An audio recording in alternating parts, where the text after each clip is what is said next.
అదే RTV app వార్తల్ని క్షణాల్లో చదివే అవకాశం ఉంటుంది. ఒక న్యూస్ పేపర్, ఒక టెలివిజన్ ఛానల్ మీ చేతుల్లో ఎప్పుడూ ఉంటాయి. హాయ్ హలో నమస్తే, వెల్కమ్ టు ఆర్టీవీ. నేను యోనేంద్ర.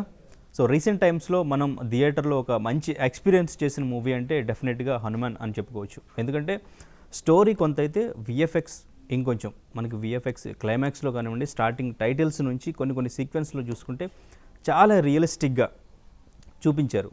సో ఈ రీసెంట్ టైమ్స్లో మనం విఎఫ్ఎక్స్ అంత తక్కువ బడ్జెట్లో అంత మంచిగా చూపించిన మూవీ అయితే డెఫినెట్గా హనుమాన్ అని చెప్పుకోవచ్చు. సో ఈ క్రెడిట్ అయితే విఎఫ్ఎక్స్ కంపోజర్ ఉదయ్ కృష్ణ గారికి ఇవ్వాలి. సో ఈరోజు మనతో పాటు స్టూడియోలో ఉన్నారు. హనుమాన్ మూవీకి సంబంధించి ఆ విఎఫ్ఎక్స్కి సంబంధించి కొన్ని విషయాలు ఈరోజు తెలుసుకునే ప్రయత్నం చేద్దాం. హాయ్ సార్, నమస్తే. నమస్తే. First of all congratulations sir. Thank you so much. ఎందుకంటే ఇప్పుడు జనరేషన్ దేవుడు దిగొస్తే ఎట్లా ఉంటుందో నమ్మేలాగా చూపించారు మీరు. థియేటర్లో ఆ ఎక్స్పీరియన్స్ నేను చూశాను. చిన్నపిల్లలు కూడా దేవుడు దిగి వస్తే ఎట్లా ఉంటుందో అట్లానే ఫీల్ అయ్యారు. కొంతమంది దండం పెట్టుకుని, కొంతమంది పూనకాలు వస్తున్నాయి రీసెంట్గా. ఆ వీడియోస్ అన్నీ, ఆ క్రెడిట్ అంతా మీకే ఇవ్వాలి డెఫినెట్గా. సో అయితే first of all from the beginning నుంచి హనుమాన్కి సో ఆయన మిమ్మల్ని ఎట్లా అప్రోచ్ అయ్యారు? సో ఈ విఎఫ్ఎక్స్ అనేది ఆయన ముందు టీజర్ రిలీజ్ అయిన తర్వాత నిజంగా మీరు లాస్ట్ ఇంట్రెస్ట్లో చెప్పారు గేమ్ చేంజర్ అన్నట్టు. సో టీజర్ తర్వాత ఎక్స్పెక్టేషన్ పెరిగిపోయింది. ఫస్ట్ ప్రశాంత్ వర్మ గారు మీ దగ్గరికి వచ్చినప్పుడు ఎట్లా అంటే ఎంతవరకు ఏ స్కేల్లో చేద్దామని వచ్చారు? మీ విఎఫ్ఎక్స్ ఇదంతా మీ థాట్తోనే నెక్స్ట్ లెవెల్కి వెళ్ళిందా? ఇదంతా ఎట్లా జరిగింది కొలాబరేషన్ అంతా? అంటే జనరల్లీ నా ఒక్కడికే మీరు క్రెడిట్ ఇవ్వడానికి లేదండి. It's a big team work ఇది. అఫ్ కోర్స్ అక్కడ డైరెక్టర్ విజన్ ఉంటుంది, మా విఎఫ్ఎక్స్ టీమ్ తలక సపోర్ట్ ఉంటుంది. ఇట్స్ లాట్ ఆఫ్ డిబేట్స్, అంతా టీమ్ వర్క్తోనే నడుస్తుంది. డెఫినెట్గా ఒక ప్రోడక్ట్ మంచిగా వచ్చిందంటే ఏ టు జెడ్ ప్రతి ఆ ఎన్విరాన్మెంట్, ఆ కోఆర్డినేషన్ అలా ఉంటే కదా అది జరగదండి డెఫినెట్గా. ఫస్ట్ యాక్చువల్గా నా దగ్గరకు వచ్చినప్పుడు నాది it's startup company. It's couple of months తర్వాతే ఒక వీళ్ళ టీం వచ్చారండి, హనుమాన్ టీం. వచ్చినప్పుడు ఒక టీజర్తో వచ్చారండి, ఒక వెరీ బేసిక్ స్టోరీ బోర్డ్తో వచ్చారు. ఇలా అనుకుంటున్నాం, టీజర్ వరకు మాట్లాడారు అంతే. మిగతా మూవీ గురించి కూడా తర్వాత మాట్లాడదాం.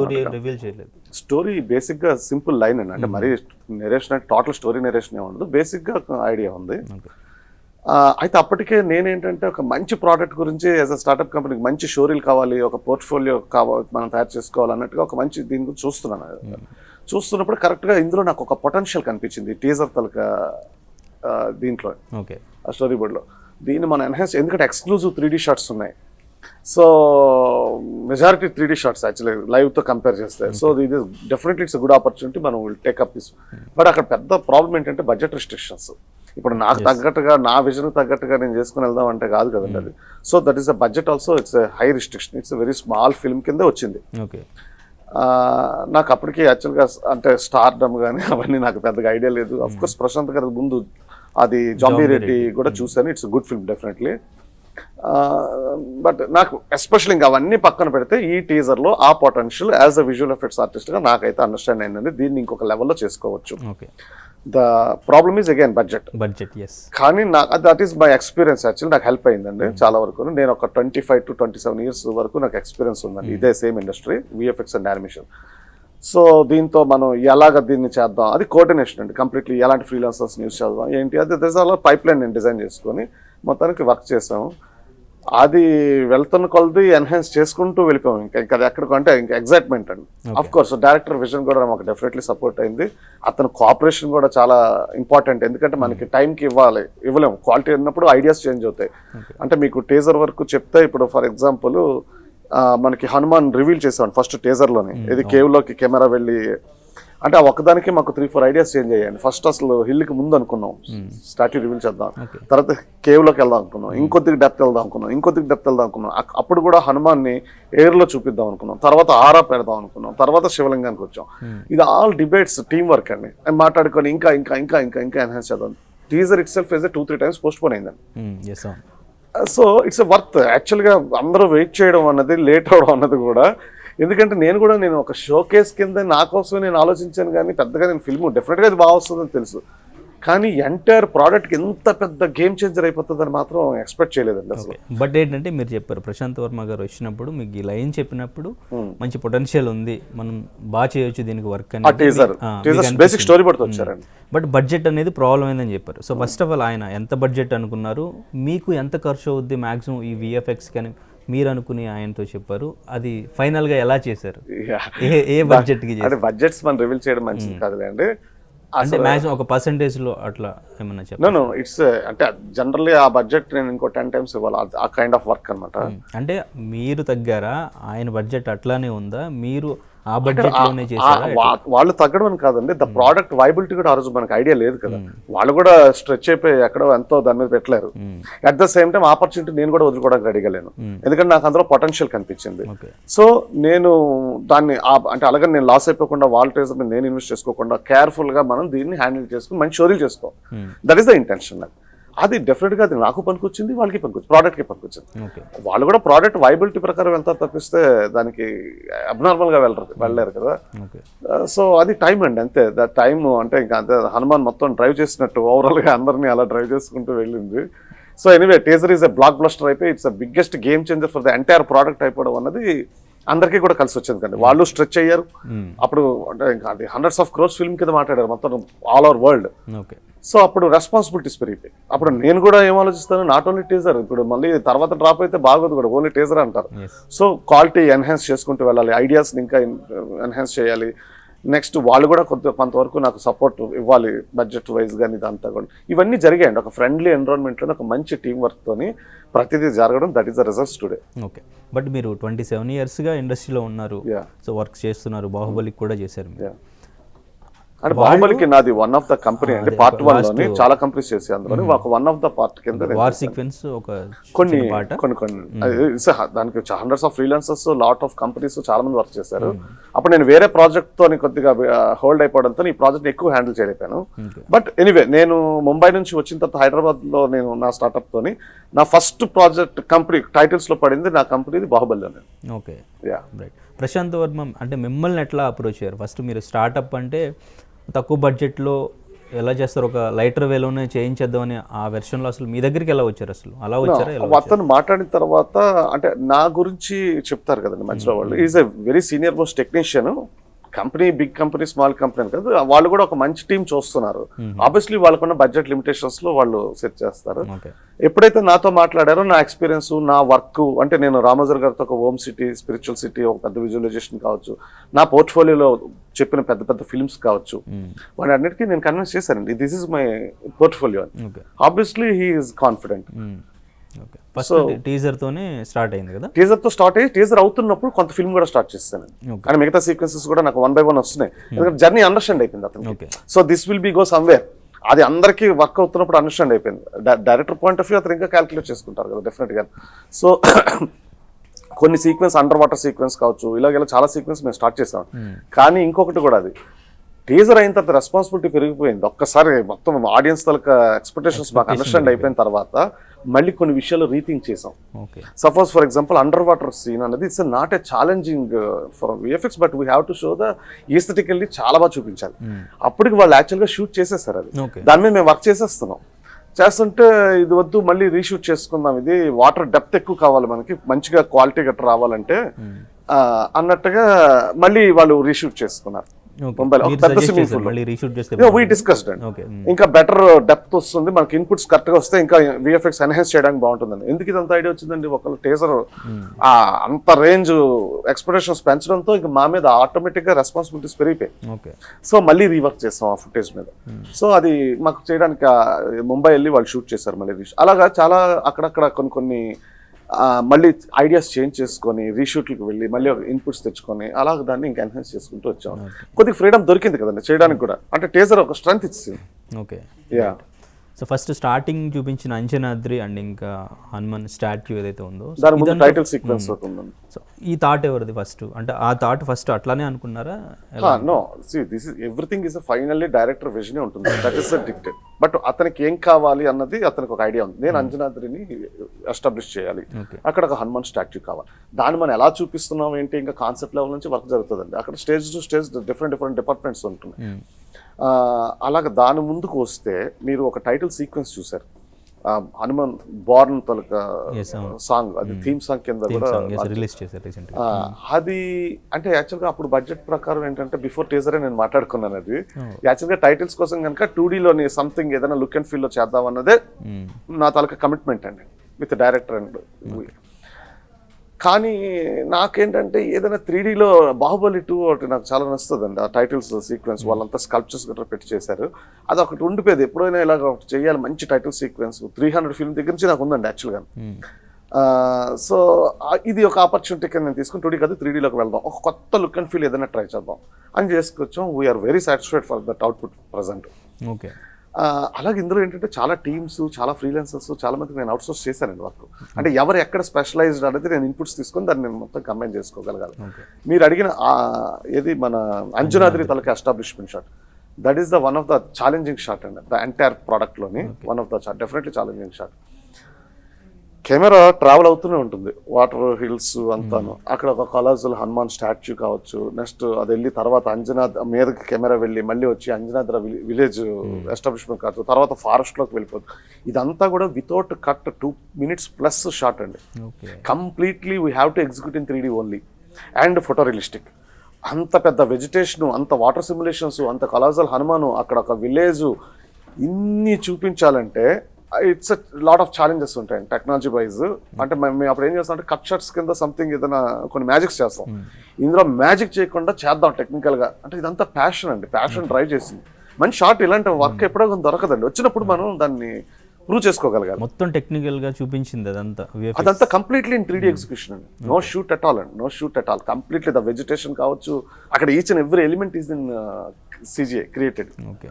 సో దట్ ఈస్ వెరీ గ్రాండియర్గా చూపించారు. ఎందుకంటే ఎస్టాబ్లిష్మెంట్, ఎందుకంటే మొత్తం అంటే మీకు అక్కడ అండర్స్టాండ్ చేసుకోండి, టీజర్లోనే ఆల్మోస్ట్ ఆల్ వరల్డ్ బిల్డ్ అయిపోయిందండి అక్కడ. ఇప్పుడు అంజనాద్రి ఎక్కడ వస్తుంది, అదే స్టాచ్యూని మేము డిఫరెంట్ యాంగిల్స్లోని వాడడం కానీ ఇదంతా కూడా ఆ టీజర్ దగ్గర నుంచి మాకు అలా చేసుకుంటూ వచ్చేసామండి. ఓకే. కంప్లీట్లీ. మీకు ఇంకా నెక్స్ట్ షాట్స్ కూడా చెప్పాలంటే చెప్తాను, అండర్ వాటర్ చెప్పాను. చెప్పండి సార్. రైట్. సో అంటే టోటల్గా మొత్తం ఎంతమంది వర్క్ చేసి ఉంటారు VFXకి సంబంధించి? ఎగ్జాక్ట్గా చెప్పలేను కానీ సార్, ఓవరాల్గా బయట టీమ్స్ అన్ని కలిసి కూర్చుంటే ఒక 150+ అవుతారు. 150+. అంటే ఒక చూడండి, ఒక హనుమాన్ కలోజల్ చెప్పాను, నాకు ఓల్డ్ కొలీగ్ అండి అతను, నాకు ముంబైలో వర్క్ చేసేవాడు, గౌరవ్ అని చెప్పి, అతను బెంగళూరులో చేస్తున్నాడు. నాకు తెలుసు, నేను అనాటమీ మీద నా స్పెషలైజేషన్ అండి, క్యారెక్టర్ 3D అంటాను. హనుమాన్ స్టాచ్యూ పెద్దది చూపిస్తున్నామంటే అది ఆ జైగాంటిక్గా ఫెరోషియస్గా ఇలా చూపించాలంటే మన ఇన్హౌస్లో కన్నా బెటర్, అలాంటి ఎక్స్పర్ట్ ఎవరైనా చేస్తే బెటర్ అన్నట్టుగా నేను అతనికి ఇచ్చాను. So that is my expertise. నేను ఒక టెక్నీషియన్ కనుక నాకు తెలుసు. అంటే ఆ స్టాచ్యూ చూసారంటే అందులో ఒక డిపార్ట్మెంట్ కాదు, అందులో మళ్ళీ చాలా డిపార్ట్మెంట్స్ ఉంటాయి. టెక్స్చరింగ్ అంటాం, లైటింగ్ అంటాం, ఇదంతా ఉంటుంది. సో ఆ మోడలింగ్, డిజిటల్ స్కల్ప్టింగ్ అనేది ఎవరు చేస్తే బెటర్ అనేది నేను చూస్ చేసుకున్నాను. సో ఇలాగ అతను ఒక పర్సన్ అవుతాడు. తర్వాత అలా ఇంకో కంపెనీకి ఇవ్వచ్చు నేను. ఒక last Hanuman photo realistic character ఉంది, అందులో మళ్ళీ డిఫరెంట్ కంపెనీస్ వర్క్ చేసే డిఫరెంట్ టీమ్, మళ్ళీ ఫైనల్గా నాకు అన్ని ఇన్హౌస్ రావాలి, మళ్ళీ ఇక్కడ నుంచి అవుట్పుట్ వెళ్ళాలి. ఇదంతా ఒక పైప్ లైన్ సెటప్ అండి ఓవరాల్గా. మనం ఎలా వెళ్తున్నాం, ఎలా చేస్తున్నాం, that is the dictate for the budget and schedule. Schedule means of course is a budget. Okay. Right. Schedule. Okay.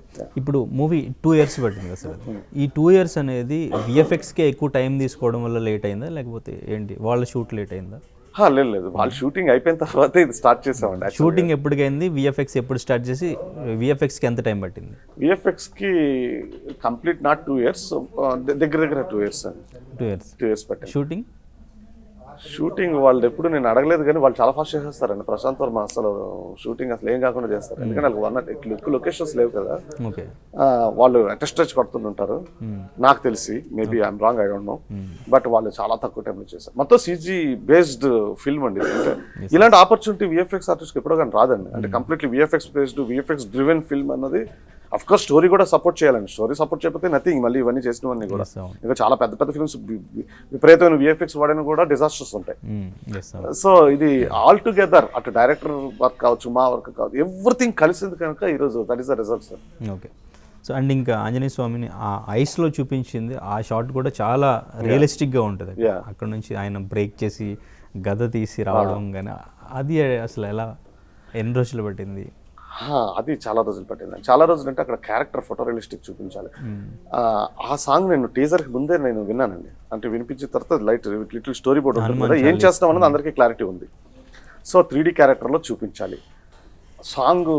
నేను అసలు మీరు ఇప్పుడు విజువల్స్తో సాంగ్ చూసి గూస్ బంప్స్ అంటున్నారు ఇందాక నుంచి. నేను అసలు ఏమీ చూడకుండా సాంగ్ విన్నప్పుడే నాకు గూస్ బంప్స్ వచ్చాయి. నేను ఒకటి డిసైడ్ అయిపోయాను, ఫిల్మ్లో ఇది ఇంకా ఇది అల్టిమేట్లీ ఇది నిలబెడుతుంది, మామూలుగా కాదు ఈ సాంగ్ అని. నేను I'm very confident. From day 1 నుంచి కూడా టీజర్తో పాటు ఈ వర్క్ ప్యారలల్ మేము స్టార్ట్ చేసామండి. అఫ్ కోర్స్ ఇంకా టీజర్ అయిపోయిన తర్వాత దీని మీద ఇంకా పడ్డాం అనమాట కంప్లీట్లీ. అమ్మో ఇది ఇంకొక లెవెల్కి తీసుకువెళ్ళాలి అని. అప్పుడు హనుమాన్ చూపించాలంటే అసలు ఆ స్కిన్ టెక్స్చర్ కానీ ఆ ఫర్ కానీ ఏదో స్టాటిక్గా ఉండిపోయి ఇలా ఉంటే కార్టూనిష్ వస్తుంది. కార్టూన్స్ రాకుండా మనం ఫోటోగ్రఫీ గార్డెన్ చూపిస్తున్నప్పుడు, ఎందుకంటే హనుమాన్కి సంబంధించి కార్టూన్ ఫిల్మ్స్ కొన్ని వచ్చాయండి, సిరీస్ కానీ ఇవన్నీ వచ్చాయి. కానీ ఇట్స్ లైవ్ యాక్షన్ ఫిల్మ్ ఇది. మనం లైవ్ యాక్షన్ ఫిల్మ్లో చూపించి అక్కడ హనుమాన్ కార్టూన్గా చూపిస్తే బాగోదు. అది చాలా హయ్యెస్ట్ క్వాలిటీలో చూపించాలి. అది ఇంకా టెక్నాలజికల్గా నేను ఇన్డెప్త్ నేను వెళ్ళను. అంటే ఒక పాస్ ఏంటి, ఎన్ని పాస్లు ఉంటాయి, ఒక ఫ్రేమ్కి ఎన్ని ఉంటాయి, అదంతా it's a very painful jobs కొన్ని ఉంటాయి, టైం టేకింగ్ ప్రాసెస్ కూడా. సో ఇందులో ఎవరు ఎక్స్పర్టైజ్, ఎవరు ఏ డిపార్ట్మెంట్లో ఎక్స్పర్టైజ్, ఏ కంపెనీ ఆర్ ఫ్రీలాన్సర్ ఆర్ మా టీమ్ ఎవరు, ఇదంతా కంబైన్ చేసుకొని అదంతా జరిగిన వర్క్ అండి అది. ఫైనల్గా అఫ్ కోర్స్ అచీవ్ అయ్యాం. ఇందులో ఇంకొక పెద్ద థింగ్ ఏంటంటే టీజర్ అయిన తర్వాత ఇది నడుస్తుంది వర్క్. డైరెక్టర్కి ఇంకొక అతనికి వద్దు సార్ మనం ఏమైనా లైవ్ యాక్షన్కి వెళ్ళిపోదాం, ఇప్పుడు టీజర్ సూపర్ హిట్ అయింది, అందరూ ఎక్స్పెక్ట్ చేస్తున్నారు, ఏదైనా పెద్ద హీరోని పెట్టి చేద్దాం అది అన్నారు. ఎందుకు సార్ డెఫినెట్గా ఇది బాగానే వస్తుంది సార్, ఫోటోగ్రఫీ నేనైతే కాన్ఫిడెంట్గా ఉన్నాను, మీరు అసలు దాని గురించి ఆలోచించక్కర్లేదు అంటే అతను ఒక 2-3 టైమ్స్ ఆలోచించారు. ఎవరో పెద్ద స్టార్ హీరోతో మాట్లాడేశారు కూడా, కన్నడ స్టార్ హీరో అని. ఎవరు నాకు చెప్పారు, బట్ నేను రివీల్ చేస్తే బాగోదు. ఇట్స్ కన్నడ సూపర్ స్టార్ అన్న. సో అంటే అతను అది 2-3 టైమ్స్ నాకు వినిపిస్తుంది, నాకు భయం అవుతుంది, అసలు వర్క్ అవుతుంది, అటు వెళ్ళిపోతారేమో, ఇదంతా వేస్ట్ అయిపోతుంది అని కాదు, ఒక అవకాశం వచ్చింది కదా చూపించుకోవడానికి 3D side. But anyway ultimate decision maker is a director. God's grace అతను ఏంటంటే ఫైనల్గా 3D సైడే వచ్చారు. ఎందుకు వచ్చారో ఆ బిజినెస్ నాకు ఐడియా లేదు, కానీ మొత్తానికి చూపించుకోగలిగే అవకాశం మాకు వచ్చింది. So good. Kannada super star అంటే యశ్ ఏమో అనుకుంటున్నాను నేను నేమ్స్ అయితే అది రివీల్ చేయలేను, డైరెక్టర్ గా చెప్తారేమో మోస్ట్లీ. నేను ఇంకా బాగోదంటే as a technician. Right sir. First అంటే టీజర్ రిలీజ్ అయిన తర్వాత ఎక్స్పెక్టేషన్ ఎక్కువైపోయింది కదా. సో ఫస్ట్ ప్రశాంత్ వర్మ గారు కొంచెం లైటర్ వేలోనే ఉందాం అనుకున్నారు. టీజర్ ఎక్స్పెక్టేషన్ తర్వాతే మీ విఎఫ్ఎక్స్ మీద ఇంకొంచెం కాన్సన్ట్రేట్ చేసి ఇంకొంచెం డీటెయిల్డ్గా డెప్త్ చూపించాలి అని అప్పుడు ఫిక్స్ అయ్యారా, లేదంటే ముందు నుంచి ఫిక్స్ అయ్యారా? Teaser is a game changer అనుకున్నామండి. ఇంక మమ్మల్ని మొత్తం డ్రైవ్ చేస్తారు, హనుమానే మమ్మల్ని అందరినీ డ్రైవ్ చేస్తారు. ఇంకా అందరూ స్కేల్ అప్ అవ్వాలండి, తప్పదు. అది అంత పెద్ద ట్రెమెండస్ రెస్పాన్స్ వచ్చిన తర్వాత అందరూ దాన్ని స్కేల్ అప్ చేయాలి. బిఫోర్ దట్ నేను ఫిల్మ్ని ఎలా చూసాను, ఒక స్మాల్ ఫిల్మ్ కింద నా దగ్గరికి వచ్చింది. Okay, it's good to showcase this teaser. It's నాకు ఎవరికైనా క్లయింట్లకు చూపించుకోవడం. దాని తర్వాత ఏం జరిగింది, మొత్తం బాబాయ్ ఫిల్మ్ని ఎక్కడికో తీసుకెళ్ళాలి. నాకే అనుకున్నప్పుడు డైరెక్టర్కి ప్రొడక్షన్ వాళ్ళకి ఎలా ఉంటుందండి, ఎందుకంటే బిజినెస్ స్కేలప్స్ మల్టిపుల్ లాంగ్వేజెస్కి అవన్నీ ప్లాన్ చేసుకున్నారు. తర్వాత ఇంకా అప్పటి నుంచి బాలీవుడ్ నుంచి అంత రెస్పాన్స్ వచ్చేసరికి వాళ్ళకి ఇంకా దిస్ ప్యాన్ ఇండియా కూడా కాదు, ప్యాన్ వరల్డ్ అయిపోయింది ఫిల్మ్ అది. అంటే ఒక చిన్న ఫిల్ము అంత పెద్దది అవ్వడం అన్నది నేను కూడా మేబీ ఇట్స్ ఎక్స్పీరియన్స్. ఈరోజు 350 crores అంటే ఫిల్మ్ అసలు వీఆర్ నాట్ ఎక్స్పెక్టెడ్ అండి సీరియస్లీ. రైట్. సో అండ్ ఇంకా ట్రైలర్లో ఆంజనేయ స్వామి ఐస్ ఓపెన్ చేసిన తర్వాత ఐస్ గురించి చాలా డిస్కషన్ జరిగింది. క్యారెక్టర్ ఎవరో చేస్తున్నారు డెఫినెట్గా, మాక్సిమం చిరంజీవి గారు ఐస్లా అనిపించింది అని చాలా మంది కామెంట్ చేశారు. అంటే మీకు రిఫరెన్స్ ఏమైనా చెప్పారా ఐస్? లేదు, చాలా మంది అడిగారు. అలాగనే డైరెక్టర్ గారు నన్ను మాకు అదేం చెప్పలేదండి, మేము మా ఓన్ ఫ్రీడమ్తోనే నేను దట్టు ఆంజనేయ స్వామి ఆకారం కానీ ఏ హీరో అంటే నెక్స్ట్ క్యారెక్టర్ చేయబోతున్నారని ఆయన అనౌన్స్ చేశారు కదా. సో నెక్స్ట్ జై హనుమాన్కి సంబంధించి ఈయన క్యారెక్టర్ చేస్తారు కాబట్టి ఏం ఐడియా లేదండి. అంటే ఇదంతా మేబీ బిఫోర్ రిలీజ్ చిరంజీవి గారు కూడా క్యాంపెయినింగ్ లో గట్రా ఉన్నారు కదా, ఆ పీపుల్ మేబీ ఆ పర్స్పెక్టివ్ లో చూసుకుంటారేమో నా ఫీలింగ్.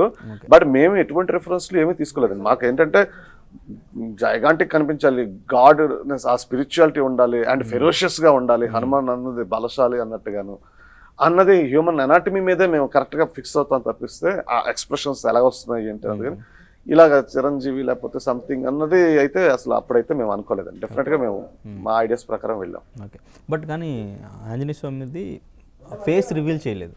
ఎస్, ఆయనది ఫేస్ రివీల్ చేయకుండా అది teaser, that is called teaser. మూవీలో కూడా ఫేస్ మొత్తం రివీల్ చేయకుండానే పెట్టారు. సో దానికి ఏమైనా రీజన్ ఉందా? అది మీరు డైరెక్టర్ అతను తగ్గట్టు కదా ఇవ్వాలి. ఓకే, ఆయన చెప్పారు మీకు ఫేస్ రివీల్ చేయాలి అంటే షార్ట్ అప్రూవ్ చేయాలి. ఒకవేళ మీరు రివీల్ చేసి కెమెరా పెడితే వద్దన్నారు అనుకోండి, ఆ షార్ట్ అతనే కదా అప్రూవ్ చేయాలి ఫైనల్ గా.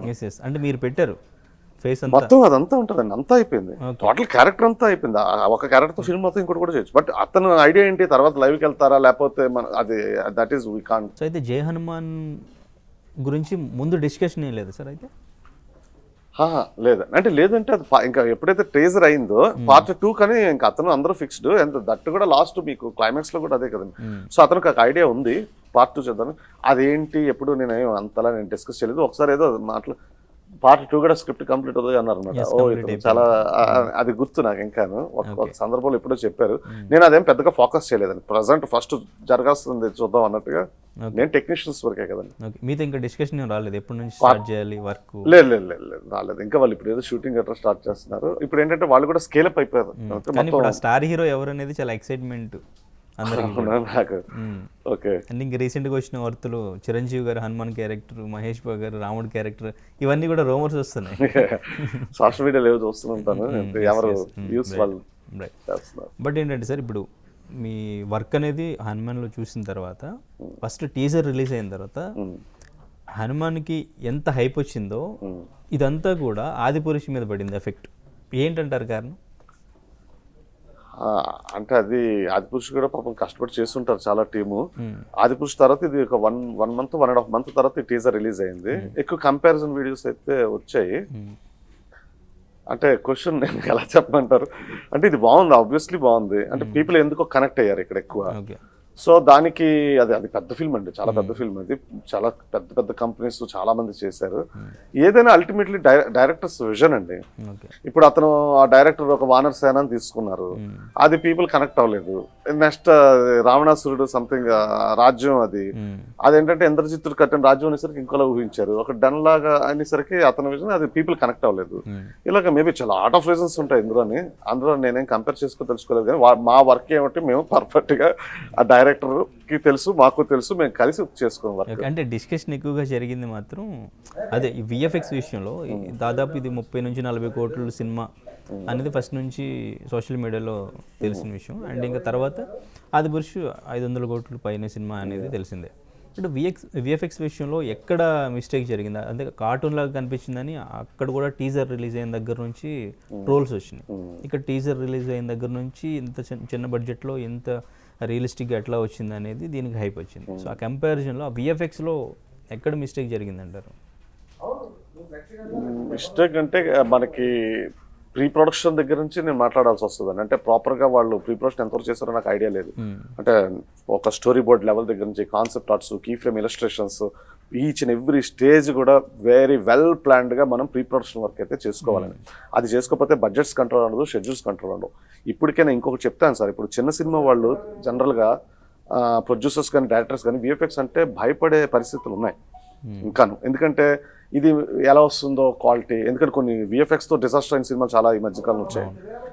ఇది ఎలా వస్తుందో క్వాలిటీ మనకు ఐడియా ఉండదు, నెక్స్ట్ షెడ్యూల్ కంట్రోల్ ఉండదు, మూవీస్ పోస్ట్ పోన్ అవుతుంటుంటాయి. ఏమీ లేదు సార్, కరెక్ట్గా ప్రీ ప్రొడక్షన్ ప్లాన్డ్గా చేసుకుంటే రిలీజ్ డేట్తో సైతం పర్ఫెక్ట్ క్వాలిటీతో, ఒక మంచి ఫోటో రియలిస్టిక్ క్వాలిటీతో ఇచ్చే రోజులు ఉన్నాయండి. ఈరోజు కూడా ఉన్నాయి. అంటే ఈరోజు పూర్వంకి ఇప్పటికీ మనకి టెక్నాలజీ సపోర్ట్ చేస్తుందండి. సాఫ్ట్వేర్స్ కానీ హార్డ్వేర్స్ కానీ చాలా వరకు మనకు సపోర్ట్ చేస్తుంది. అండ్ ఫ్యూచర్ టెక్నాలజీస్ ఇంకా చాలా ఇప్పుడు మనం అడాప్ట్ చేసుకుంటే ఇప్పుడుకున్న బడ్జెట్స్ కన్నా, ఇప్పుడు హనుమాన్లో పెట్టిన దానికన్నా ఇంకా తక్కువలో కూడా మనం దీనికి మించి కూడా విజువల్స్ ఇచ్చే టెక్నాలజీ ఈరోజు ఉందండి. మనం అది అడాప్ట్ చేసుకుని కరెక్ట్గా ఏ కైండ్ ఆఫ్ పైప్ లైన్ మనం డిజైన్ చేసుకుంటున్నాం, ఎలా వెళ్తున్నాం, దట్ ఈస్ ద మ్యాటర్ అండి. 100% చెప్తున్నాను. ఇలా రిలీజ్లు పోస్ట్ పోన్ ఇవన్నీ అంటే ఎప్పుడైనా మనం ఐడియాస్ని చేంజ్ చేసుకున్నాం అనుకోండి, చేంజ్ చేసినప్పుడు మనకి రిలీజ్ డేట్ అని తెలుస్తుంటుంది కదా. ఓకే, డెలివరీ డేట్ మారుతుంది, దాని పక్కట్టు సింక్ అయ్యి డైరెక్టర్ టీమ్ వర్క్ చేస్తే చిన్న సినిమాలతో వండర్స్ విత్ విఎఫ్ఎక్స్తో కొట్టొచ్చండి. మీకు మొన్న ఇప్పుడు ఒక చూడండి, హాలీవుడ్ ఫిల్మ్స్ కొన్ని ఉంటాయి మీకు, గ్రావిటీ లాంటివి, అవన్నీ హై అండ్ విఎఫ్ఎక్స్. బట్ ఈ రోజుల్లో అది ఒక యూనివర్స్లో చేయడం పెద్ద విషయం కాదు కదండి. Technology it's lot. ఇప్పుడు నేను ఒక కంపెనీతో ముందుకు వస్తున్నానండి. Next with in week or 10 days ఇక్కడే హైదరాబాద్ హబ్ గాను బీస్ట్ బెల్స్ అని కంపెనీ పెడుతున్నాను. Beast Bells. ఇది ఇప్పుడు మనకి ఒక 1 year నుంచి చూస్తున్నారు. ఆర్టిఫిషియల్ ఇంటెలిజెన్స్ కావచ్చు, మిషన్ లెర్నింగ్ కావచ్చు, ఇలాంటి రకరకాల టెక్నాలజీస్ అన్నీ కూడా ఇంక్లూడింగ్ ద ఫిల్మ్ మేకింగ్లో కూడా డిఫరెంట్ టెక్నాలజీస్ వీటన్నిటిని అడాప్ట్ చేసుకొని కరెక్ట్గా ఒక ఫెసిలిటీ ఉంటే, నేను నెక్స్ట్ గ్లోబల్ టాలెంట్ మొత్తం మనకి ఒక పర్టికులర్ మీకు కింద హనుమాన్ స్టాచ్యూ చేసిన ఒక పర్సన్ గురించి చెప్పాను, డిజిటల్ స్కల్ప్టింగ్. మేబీ అలాంటి ఫ్రెండ్ నాకు న్యూజిలాండ్లో ఉన్నాడో లేకపోతే సమ్ కంట్రీలో ఉన్నాడు. అతను నాకు వర్క్ చేయాలంటే నా ప్లాట్ఫామ్ మీదకి వచ్చి, అతనికి వర్క్ ఇచ్చి నా ప్లాట్ఫామ్ మీదకి వచ్చి this a cloud integrated connect చేసుకుని. అంటే ఈరోజు గ్లోబల్ టాలెంట్ని కూడా మనం ప్రాజెక్ట్ బట్టి, వర్క్ బట్టి, టైం బట్టి మనం డిజైన్ చేసుకొని వాడాలి. అంతేగాని రిస్ట్రిక్ట్ అయిపోకూడదని, క్వాలిటీ దగ్గర రిస్ట్రిక్ట్ అవ్వకూడదు. అల్టిమేట్లీ మనకు కావాల్సింది quality with in the budget, with in the schedule. దాన్ని ప్రాపర్లీ డిజైన్ చేసుకోవాలి. నేను ఈ స్టూడియోకి ఎస్పెషల్లీ ఇట్స్ ఫస్ట్ టైం అండి. నేను ఇప్పటివరకు కూడా ట్రెడిషనల్ స్టూడియోస్ రన్ చేశాను లైక్ అందరిలాగే. ఇప్పుడు పెడుతున్నాను కనుక ఇక 1 year నుంచి చాలా చేంజెస్ వచ్చాయి కనుక నేను ఇప్పుడు ఫ్యూచరిస్టిక్ స్టూడియో ప్లాన్ చేసుకుంటున్నాను. సో నేను అందుకే ఒక 5-6 months నుంచి దాని మీద విపరీతమైన రీసెర్చ్ చేసి ఇవన్నీ ఇన్బిల్డ్ చేసుకుంటూ స్టార్ట్ అవుతున్నానండి. Okay, right. బట్ సంక్రాంతి టైంలో పెద్ద స్టార్ మూవీస్ అన్నీ కూడా రిలీజ్ అవుతూ ఉంటాయి. ఆయన చెప్పిన డేట్కే ఫిక్స్ అయి ఉన్నారు. ఎవరు వచ్చినా థియేటర్ ఇచ్చినా ఇవ్వకపోయినా రిలీజ్ చేస్తానని చాలా కాన్ఫిడెంట్గా ఉన్నారు సినిమా మీద. ఆయన కంటెంట్ ఒక ఎత్తు అయితే మీరు ఇచ్చిన అవుట్పుట్ కూడా దానికి ఆ కాన్ఫిడెన్స్ ఇవ్వడానికి మెయిన్ రీజన్ అనుకోవచ్చా? యాక్చువల్లీ ఇది 6-7 months బ్యాక్ రిలీజ్ అయిపోవాలండి. అప్పటికి నేను దానికి తగ్గట్టు అప్పుడు ప్లాన్ చేసాము. తర్వాత సడన్గా ఒక అంత టైం తీసుకున్నారు. అంటే అతని థాట్స్ కొన్ని యాడ్ ఆన్స్ చేద్దాం అనుకున్నారు. నెక్స్ట్ ఇప్పుడు వరల్డ్ మార్కెట్కి వెళ్ళిపోయారు వాళ్ళు, అదర్ మల్టిపుల్ లాంగ్వేజెస్కి వెళ్ళిపోతున్నారు. ఇక్కడ తెలుగు ఆడియన్స్ థియేటర్స్ అన్నది ఇది తెలుగు వరకేనండి. ఇప్పుడు అతనికి అలా బాలీవుడ్లో ఆల్రెడీ కమిటెడ్ ఉంటారు కదా. ఇప్పుడు వరల్డ్ వైడ్ కమిటెడ్ ఉన్నప్పుడు ఓన్లీ ఇక్కడ ఈ స్టేట్స్కి సంబంధించి అతను ఫోకస్ చేయలేదు. ఫస్ట్ ఎప్పుడో 6-7 months బ్యాకే డేట్ ఫిక్స్డ్ అండి మెయిన్ బాలీవుడ్లో. బాలీవుడ్ మొత్తం వరల్డ్ వైడ్ రిలీజ్ డేట్ అయితే ఫిక్స్డ్ నాకు తెలుసు. సో అదైతే ఫిక్స్డ్. ఇక్కడ ఏం జరిగింది, ఎన్ని థియేటర్లు, అవన్నీ నాకు that is not in my area. Okay, right. So అంటే మహేష్ బాబు గారి మూవీతో పోటీ పడడం ఎలా అనిపించింది అప్పుడు మీకు? అంటే మూవీ కంటెంట్ నిలబడుతుంది అనుకున్నారా, ఏమనుకున్నారు? నాకు అది అంటే ఆ ఫిల్మ్ ఎలా ఉంటుందో నాకు తెలియదు కదా, నేను చూడలేదు. ఈ కంటెంట్ మీద నేను కాన్ఫిడెంట్ ఉన్నాను. అంటే వర్క్ అప్పటికే ఎలా వస్తుందో అండర్స్టాండ్ అయిపోయింది కదా. సో నేను పోటీగా వాటిగా ఆలోచించలేదు, ఈ ప్రోడక్ట్ వరకు ఆలోచించాను. ఇది యాజ్ అ విఎఫ్ఎక్స్ టెక్నీషియన్గా నేను ఎంతవరకు ఆలోచిస్తాను, ద అవుట్పుట్ క్వాలిటీ ప్రపంచం మాట్లాడాలి, that is my thing. Collections ఎంత, ఎన్ని థియేటర్లు, అవన్నీ that is not my area. అంటే థియేటర్స్ దొరకట్లేదు మూవీకి అనేది చాలా ఇష్యూ అయింది కదా. అవును. సో మీరు చేసిన మూవీ మంచి కంటెంట్ ఉంది, మీరు చాలా ప్రాణం పెట్టి చేశారు విఎఫ్ఎక్స్ అంతా. సో థియేటర్స్ ఎక్కువ దొరికితే బాగుండు. నేను అంత డీప్ ఆలోచించలేదు కానీ ఏదేమైనా హిట్ అయిపోద్ది ఒక కాన్ఫిడెన్స్ వచ్చిందండి. ఏది ఏమైనా హిట్. ఇలాంటి ఫిల్మ్ సింపుల్ ఫ్యామిలీ తెలిసి చూసే సినిమా, దట్టు ఒక హనుమాను, ఈ అయోధ్య, ఇదంతా అన్నీ నాకు సింక్ అయ్యాయి. మిగతా వాటితో కంపారిజన్ లేకపోతే దానికన్నా ఇది ఎక్కువ పడుతుంది అసలు ఆ ఏరియాలో నాకు ఆలోచన లేదు. ఈ ఫిల్మ్ 100% వెరీ రెస్పెక్టెడ్గా ఆడుతుంది అనుకున్నాను. కానీ దానికి నేను అనుకున్న దానికన్నా ఈరోజు ఇంకా మనం థర్డ్ వీక్ అయిపోతున్నా కూడా ఇంకా ఆడుతుందంటే ఇట్స్ ఇంకా అది ఇంతకు మించి ఇంకా లేదండి. మీకు వచ్చిన అప్రిషియేషన్ అంటే ఈ మూవీకి సంబంధించి ఏది బెస్ట్? ఆఫ్ కోర్స్ అప్రిషియేషన్స్ చాలా ఉంటాయండి, చాలా ఉంటాయి. అంటే ఈవెన్ టీజర్ రిలీజ్ అయినప్పుడే నాకు ఏఎంబి సినిమాస్లో లాంచ్ చేశారు. ఆ రోజు ఈవెంట్లో ఉన్నాం కనుక నేను ఫోన్స్ పిక్ చేయలేకపోయాను. ఆ ఈవెంట్ అయిపోయిన తర్వాత బయటకు వస్తే అసలు మొత్తం ఫోన్ కాల్స్ అన్ని నిండిపోయి ఉన్నాయి టోటల్గాను. ఎక్కడి నుంచి కాదండి, all over world, majority from Mumbai. అంటే నాకు ముంబై ఎక్కువ నెట్వర్కింగ్ ఎక్కువ అండి, అంటే నేను అక్కడ చాలా కంపెనీస్లో చేస్తున్నాను కదా. సో వండర్ అయిపోయారు. అంటే నేను బాగుంటుంది అందరూ అప్రిషియేట్ చేస్తారు అనుకున్నాను. ఇలా వండర్ అయిపోయి ఏంటి అది ఎటో వెళ్ళిపోయి అంత అయిపోతుందని మాత్రం we are not expected and seriously. So happy. అంటే ఇంక అప్రిషియేషన్స్ 1 or 2 కాదండి, it's all over. Okay, right. So ఇప్పుడు హనుమాన్ పవర్ మీ కెరియర్కి ఎంతవరకు యూస్ అయింది? నెక్స్ట్ ప్రాజెక్ట్స్ ఏమి వచ్చినాయి? హనుమాన్ డెఫినెట్లీ హనుమాన్ పవర్ అని కాదు, Hanuman blessings we need. Seriously అతని బ్లెస్సింగ్స్తోనే ప్రోడక్ట్ కానీ అందరం కానీ ఒక బ్రేక్ దొరికింది అందరికీ. అఫ్ కోర్స్ నేను ఎప్పటి నుంచో ఇదే నా ఇండస్ట్రీ, మళ్ళీ what is the next project అంటే డెఫినెట్గా మంచి ప్రాజెక్ట్స్ గురించి చూస్తాను. ఇప్పుడు నేను పెట్టబోయే కంపెనీ కూడా ఇట్స్ ఫ్యూచరిస్టిక్ కనుక మంచి స్టేట్ కటింగ్ ఎడ్జ్ టెక్నాలజీతో పెడతాను కనుక డెఫినెట్లీ చూస్ చేసుకుని అది చిన్న పెద్ద ఫిల్మ్ అని చూడండి, అందులో పొటెన్షియల్ అన్నది నేను చూసుకుంటాను. సపోజ్ ఒక విశ్వంభర అనేది మొన్న ఏదో ఒక ఇది చూసాను, చిరంజీవి గారిది టైటిల్ లాంచింగ్ చూసాను, చాలా బాగా చేశారు. దట్ సైఫై అంటున్నారు. దట్ ఈస్ అఫ్ కోర్స్ నా ఫేవరెట్ జానర్ అండి. నాకు సైఫై అండ్ మైథలాజికల్ ఇలాంటి కొంచెం జానర్స్ ఉన్నాయి. మేబీ నేను అది ఇంకా ట్రై చేయలేదు, నేను అంతా ఈ కంపెనీ ఏర్పాట్లో ఉన్నాను. మేబీ డెఫినెట్గా అది కూడా నేను ట్రై చేస్తాను. ఇంకా ఎక్కడ ఛాన్స్ ఉంది విశ్వంభరకి ఛాన్స్ ఉంటే డెఫినెట్గా అంటే నేను అడగాలి కదా. సో అది ఇంకా తెలియదు ఏ స్టేజ్లో ఉందో ఏంటో తెలియదు. ఇదంతా నా ఏర్పాట్లు అయిపోయిన తర్వాత ఒక 10 to 15 daysలో మూవ్ అవుతాను. మూవ్ అయ్యి డైరెక్టర్స్తో ఇంటరాక్ట్ అవుతాను. అలాగే నేను ఇంకోటి బాలీవుడ్లో రామాయణం ఒకటి మళ్ళీ చేస్తుందని విన్నాను. నాకు ఇంకా పూర్తిగా కన్ఫర్మ్డ్గా తెలియదు. అది భారీ ఫిల్మ్ అనుకుంటున్నాను. ఒకవేళ అలాంటివి ఉంటే అఫ్ కోర్స్ ఇది అంతా నేను నా ప్రయత్నం నేను చేసుకోవాలి కదా. రాజమౌళి గారి మూవీ నెక్స్ట్ మహేష్ బాబు గారితో ఆబ్వియస్లీ వెళ్తాను. అది ఎందుకు ట్రై చేయాలంటే గట్టిగా ట్రై చేస్తాను, కానీ వాళ్ళు ఏంటంటే చాలా స్ప్లిట్ చేస్తారు వర్క్. ఇట్స్ హ్యూజ్ వర్క్ ఉంటుంది కదండి. సో అందులో మనం ఏ పార్ట్ చేస్తున్నాం, ఎంత చేస్తున్నాం, అంతా మన ఫేట్ మీద డిపెండ్ అయి ఉంటుంది. ఛాలెంజింగ్ వర్క్ చేయాలని ఎప్పుడూ ఉంటుందండి. అవకాశం రావాలి కదా, వచ్చింది, నిలబెట్టుకున్నాం, గాడ్స్ గ్రేస్. Right sir. అంటే ఇప్పుడున్న జోనర్స్ అన్నీ కూడా విఎఫ్ఎక్స్కి ఇప్పుడు కొంచెం ఇంపార్టెన్స్ ఇస్తూ వస్తున్నాయి. అంటే విఎఫ్ఎక్స్కి ఎక్కువ ఇంపార్టెన్స్ ఇస్తే దానివల్ల బడ్జెట్ టైము రెండు ఎక్కువ అవుతాయి అంటారా? ఎందుకు అవుతుంది సార్ అంటే మీ విజన్కి అయితే అసలు మీరు ఓపెన్గా రావచ్చు. మనం ఎలా చేసుకోవాలనేది ప్లానింగ్ అండి. అది ప్లానింగ్. బడ్జెట్ లో ప్లాన్ చేసుకోవచ్చు, షెడ్యూల్లో కూడా ప్లాన్ చేసుకోవచ్చు. Planning is pre production work. Planning అయితే పర్ఫెక్ట్లీ ఉండాలి. Especially in India pre production మీద అంత ఫోకస్ చేయరండి. ఏదో ముందు షూటింగ్ చేసి హాలీవుడ్లో ఈచ్ అండ్ ఎవ్రీ థింగ్ కూడా మనకి స్టోరీ బోర్డ్ ఉంటుందండి. అలాగే వాళ్ళు ఒక కీ ఫ్రేమ్ ఇలస్ట్రేషన్స్ అని, లుక్ అండ్ ఫీల్ ఎలా వస్తుంది, ఎన్నో చేసుకుంటారు. ఇప్పుడు సపోజ్ ఫర్ ఎగ్జాంపుల్ నేను చెప్తానండి, ఒక ఎగ్జాంపుల్ మీకు చెప్తాను. ఇప్పుడు నేను పెట్టబోయే స్టూడియోలో ప్రీ ప్రొడక్షన్లో కూడా మీరు ఒక డైరెక్టర్ అనుకోండి, రాజమౌళి గారు అనుకోండి, మహేష్మతి సిటీ చేశారు. చేసినప్పుడు జనరల్గా ఏం చేస్తారు, స్కెచ్ చేస్తారు. స్కెచ్ బాగుంది, లేదు ఇక్కడ చేంజెస్, అక్కడ చేసి డైరెక్టర్ చెప్తారు, దాని ప్రకారం చేంజెస్ చేస్తారు. ఎవ్రీథింగ్ ఓకే అనుకున్న తర్వాత 3D తీసుకెళ్తారు. 3Dలో మొత్తం రకరకాల డిపార్ట్మెంట్స్ అన్ని వర్క్ అవుతుంది. దిస్ ద ప్రాసెస్ జనరల్లీ జరిగేది. ఇప్పుడు టెక్నాలజీ ఎలా ఉంది, అతను నేను 3Dలో బిల్డ్ చేసిన తర్వాత మీకు ఒక VR గ్లాస్ ఇచ్చి మొత్తం అదే సిటీలో తిప్పితే చేంజెస్ ఎలా వస్తాయండి final output. That is the fraction of seconds. అంటే ఆ కైండ్ ఆఫ్ టెక్నాలజీస్ వచ్చాయండి. ఇవన్నీ మనం యూటిలైజ్ చేసుకోవాలి ఈరోజు. సో ఆటోమేటిక్గా టైం తగ్గుతుందంటే బడ్జెట్ తగ్గుతున్నట్టే కదా సార్. సో ఇవన్నీ వస్తున్నాయండి, రోజులు వస్తున్నాయి. టీం కూడా ప్యాషనేట్స్ చాలా మంది నేర్చుకుంటున్నారు, ఇండస్ట్రీలోకి వస్తున్నారు. అంటే ప్రశాంత్ వర్మ హాలీవుడ్ అవతారికి మించే మూవీ తీస్తాను అని చెప్పారు, అది పాసిబుల్ అవుతుందంటారా? ఖచ్చితంగా ఇండియా నుంచి అవుతుందండి. ఆ పూర్వం రోజులు అయిపోయిందండి. టెక్నాలజీ అది ఇక్కడ, ఇదే టెక్నాలజీ అక్కడ వాడతారు, అదే టెక్నాలజీ ఇక్కడ వాడతారు. ఆఫ్ కోర్స్ టెక్నీషియన్స్ కానీ ఆర్టిస్టులు కానీ ఎక్కడైనా గ్లోబల్లీ ఉంటారు. ఈరోజు ఇక్కడ నేను ఇందాక ఒకటి చెప్పాను, న్యూజిలాండ్ ఒక ఆర్టిస్ట్ నాకు వర్క్ చేయాలని. That is also possible. Global టాలెంట్ని కంప్లీట్లీ యూటిలైజ్ ఫ్రమ్ హైదరాబాద్ ఎందుకు చేయకూడదు? నేను ఫర్ సేఫ్ ఏంటంటే కొద్దిగా యాక్సెస్ ఈజీగా ఉండడానికి నేను next month Mumbai and Chennai కూడా ఆఫీస్ దీన్ని ఎక్స్టెండ్ చేస్తాను. అంటే ఆర్టిస్టులు ఇదంతా యాక్సెస్, క్లయింట్ యాక్సెస్ ఉండడానికి మాత్రమే. కానీ ఫ్రమ్ హైదరాబాద్ వరల్డ్ వైడ్ ఆర్టిస్టులు అందరినీ ఎంగేజ్ చేసి మనం చేయొచ్చు. The scale of the production అంటే మనం ఎప్పుడైనా ప్రొడక్షన్ బడ్జెట్ని దృష్టిలో పెట్టుకొని వెళ్ళాలి. The planning back and work చేయాలి. Okay, right sir, right. So మాకు ఒక మంచి ఎక్స్పీరియన్స్, హనుమాన్తో మంచి ఎక్స్పీరియన్స్, నిజంగా సూపర్ థియేటర్ ఎక్స్పీరియన్స్ అంటే హనుమాన్ అనేలాగా ఇచ్చారు. అండ్ ఇంకా అప్కమింగ్ ప్రాజెక్ట్స్ కూడా డెఫినెట్గా మీరు మంచి మంచి ప్రాజెక్ట్స్ చేయాలి. ఇంతకంటే బెటర్ ఎక్స్పీరియన్స్ మాకు ఇచ్చి మమ్మల్ని ఎంటర్టైన్ చేసే విధంగా ఉండాలని మనస్ఫూర్తిగా కోరుకుంటున్నాం. Thank you so much. Thank you sir, thank you so much. Right sir. మరిన్ని వీడియోస్ కోసం ఛానల్ ని సబ్స్క్రైబ్ చేయండి, లేటెస్ట్ అప్డేట్స్ కోసం వాట్సాప్ ఛానల్ ని ఫాలో చేయండి, అండ్ లింక్ డిస్క్రిప్షన్ లో ఉంది.